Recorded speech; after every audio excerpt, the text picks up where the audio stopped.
Hey there viewers, it's Charlie Armack again with another Transformers review, and today's review is going to be on Armada Wheeljack. Although, as you can see by the colours, this is actually the Takara release of the figure. So this is actually Micron Legend Rampage. So, how did I get such a cool-looking Japanese figure in my collection? I mean, come on, eBay. It's just one of those figures where you just looking on eBay casually one day, you just find the figure, and all of a sudden, boom, you just immediately try your best to get it. And, well, I managed to get lucky and send an offer for the figure. The seller accepted it, and, well, boom, this guy's in my collection now. So this is like, what, my third Japanese figure in my collection now? Because remember, I've also got the Japanese version of Cliff Jumper from Energon and the Japanese version of Clocker from Cybertron. So, yeah. But let's have a look at the actual figure. Right off the bat, we can see this huge Autobot symbol that has a gash right over it with this tiny Decepticon symbol. That's because in both Armada and Micron Legend, or, well, I'm just gonna call it Micron Legend, Wheeljack / Rampage was actually ex-Autobot. Like, he used to be an Autobot, but he joined the Decepticons. Because from what I can remember, he was friends with Hotshot, and Wheeljack was like caught under some rubble, and Hotshot did try to save him, but the other Autobots, they were just, the Autobots that stopped Hotshot were just generics though. They stopped Hotshot from saving him for some reason. And filled with anger, Wheeljack just joined the Decepticons. Yeah. I mean, this huge gash detailing is really cool, and I really like it.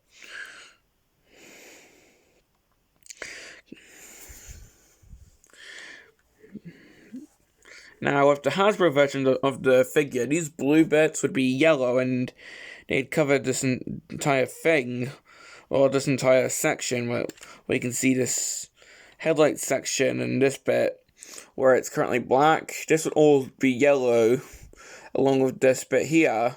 Whereas with the Takara version, it's just this bit that's the color, and it's blue instead of yellow. Here we can see that this is blue, and this here is blue. That would be yellow in the Hasbro release. And I'm pretty sure that the sort of black color is different on the Hasbro release as well. Like, it's a lighter color. Still black, but it's a lighter shade.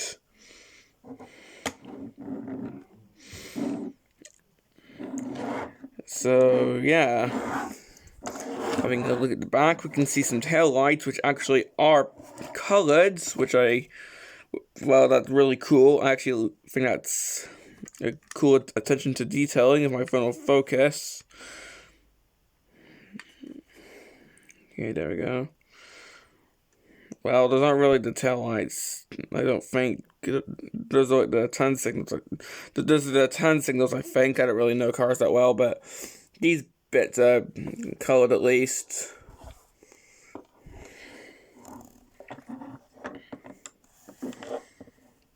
Having a look at the top, we can see these little mini-com ports on the back. And this main one, you'll see what that's for soon. And the underneath, where we can see the arms and the heads. I mean, at least it's facing backwards. You can pretty much see how he transforms. And that's pretty much it for Wheeljack. Or actually, I did notice something peculiar. As you can see with the back wheels, they roll just fine, but with the front wheels, only the tire rolls, not the actual hubcap section, if that's what it's called. I don't know cars that well, as I said. Like, only the tire bit rolls, not the inner section, which is weird. Same goes with this side. Yeah, I don't know why. It's just something weird.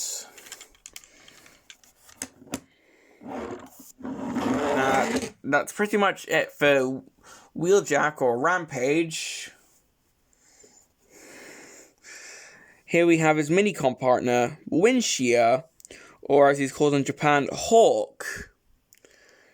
And don't let him fool you, this is not a member of G.I. Joe.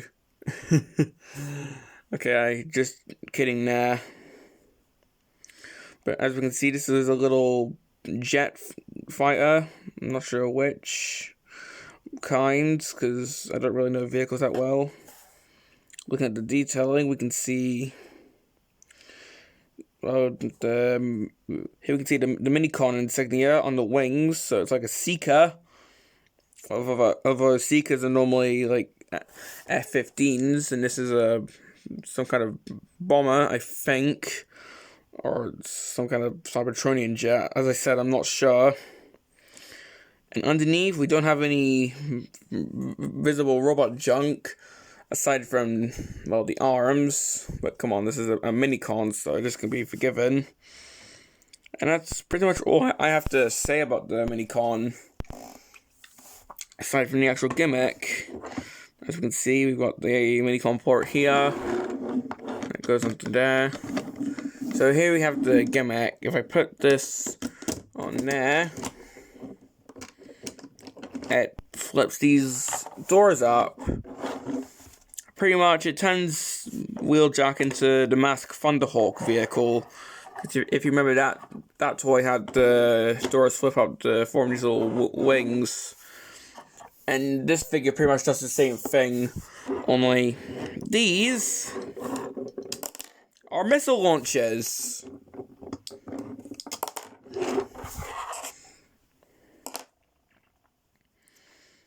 And when I've heard some people say online, aka when I put this guy on my Facebook page, that these look like, well, adult toys. But that's just people being really immature. So, yeah.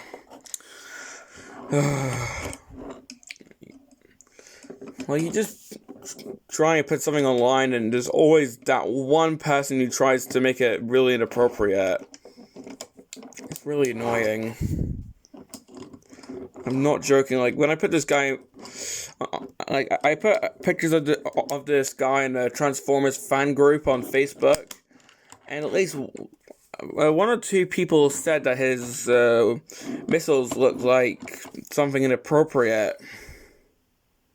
I am not joking.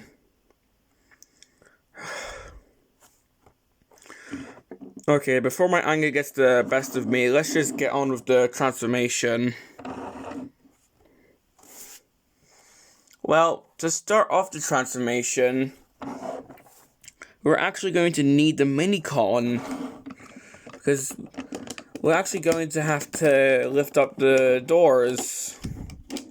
So this guy's sort of like a power master in the sense that he needs a partner to help him transform. And I guess while we're at it, let's see how this guy transforms first, eh? So to start Windshear's transformation, take these bits and flip them down, turn them around, flip these up. These are his legs. Flip that around to show his face. Flip down his arms. And here we have the Micron. Pretty standard Micron. Got the jet cockpit as his chest, like the Seekers. The tail fins on his back. The head's pretty generic looking in my opinion. The articulation, I mean, his arms can't really move forward unless you have the wings like this. I mean, that's an option if you want to have it look like this. But personally, I prefer to display him like this. But I guess that's a bit of articulation. His arms can sort of move. If you want him to T-pose, then he actually can, which is cool. And his legs can move and swivel because of that ball joint. And I guess he does actually have a knee. So compared to other mini-cons, this guy is actually pretty poseable. So yeah.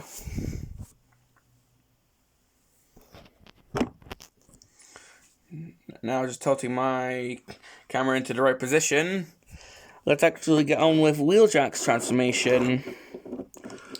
I'm just gonna start by removing the missiles, because these can actually form weapons in the robot mode. And before I start, this guy's transformation is pretty similar to G1 Sideswipes. And if anything, his robot mode is also pretty similar to Sideswipes. So let's start. Let's take the back, flip that down, split this, flip this around. This is unlike Sideswipe, because with Sideswipe, the back of the car just pull down, that's it. Whereas with this figure, this flips out. These flip out as feet. And these yellow bits flip out as heels. And now we got a cargo walk. If you can actually get this stand, we got a cargo walk.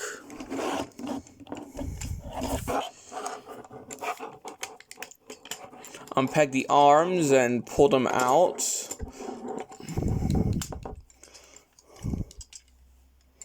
Take this section.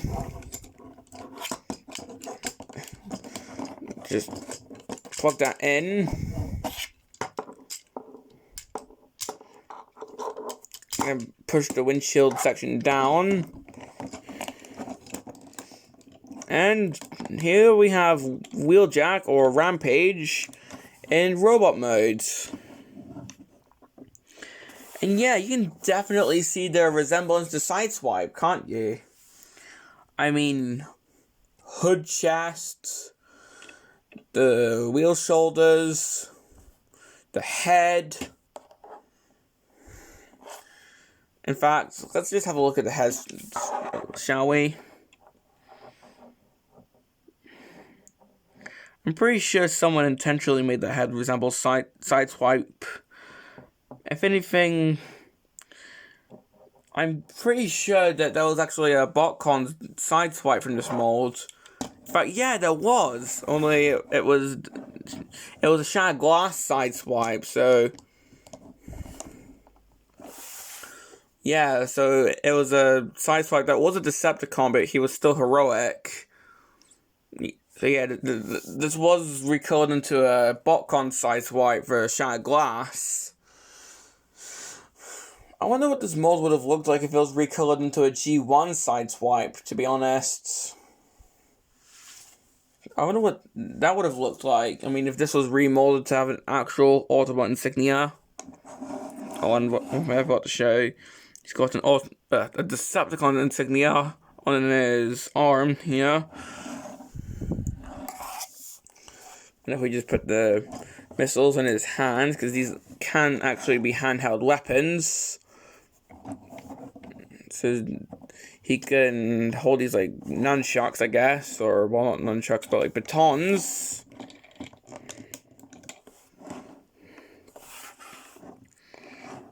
On 360. Yeah, the back does suffer because of the transformation, and there's not really any. I haven't really found a good way to. I mean, I guess if you want to, you could do that if you really want to, but yeah, aside from that, there's not really any good way to sort out this huge backpack. So that's a complaint, this backpack section.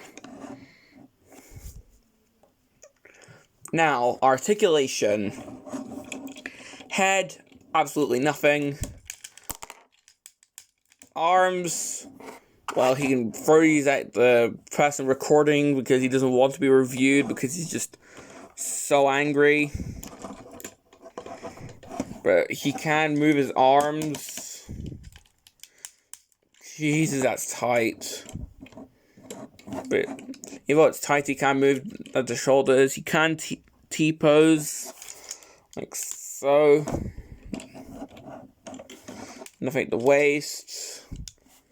There's no splits action. He cannot do the splits. Excuse me, I'm just scratching an itch. Although this can go forwards, can go back. Thanks to the transformation, he can have knee articulation. These bits can actually swivel. And these bits can move up and down. So he can be poseable, although the lack of the splits can sort of hinder it, and the lack of head articulation. But at least he's more poseable than other Armada figures. Now let's just add Windshield or Hawk to the mix. Well, that's pretty much all I have to say. So complaints. Well, the backpacking on the actual figure. I mean, do I need to say more? The actual backpack. It made it hard to find a place on my shelf to put him, but I did manage eventually. But it was still hard because of this backpack. And as of right now, I haven't found a good way to actually, like, figure a solution. Okay, another complaint. Well, I guess I don't like the fact that he actually needs his minicon for the transformation to start. I have found a way to actually lift it up without the minicon, but it requires unplugging the arms in the vehicle mode, so it's a bit hard to do. So pretty much you actually need the minicon for the transformation, so this guy's technically a bit of a power master. And I don't really care for that much. And unlike the Power Masters, if you lose the minicon, you're gonna need something to help push down that little yellow thing here to lift up the doors, like a pencil or something. So that could get a bit annoying. But those are the only complaints I can think of. The backpack and the fact that he needs a minicon for the transformation. Other than that, do I recommend this figure? Well, I do, but well, I've got a quick story. I'll make it very quick. This guy was really hard to find, for me at least. I couldn't find any listings for this guy online until very recently. And that's when I did that offer that I was telling you guys about at the start. Only just because I knew I would get the figure. So it's only just now I've got this figure, and I'm very glad I did, because that was my one chance, and I'm glad I managed to strike, because if I didn't, I'd probably never have this figure unless I resorted to buying one from overseas. But yeah, I'm really glad I got this figure. That's just a downside to living in the UK and Scotland. Some figures are rarer than they are in America. So yeah, this is one of the rarest figures in my collection, especially seeing how this is the Japanese release. But I do recommend this figure, whether it's the Takara or Hasbro release. Well, this has been my review on Micron Legend Rampage / Armada Wheeljack. And this is Charlie Young, signing off.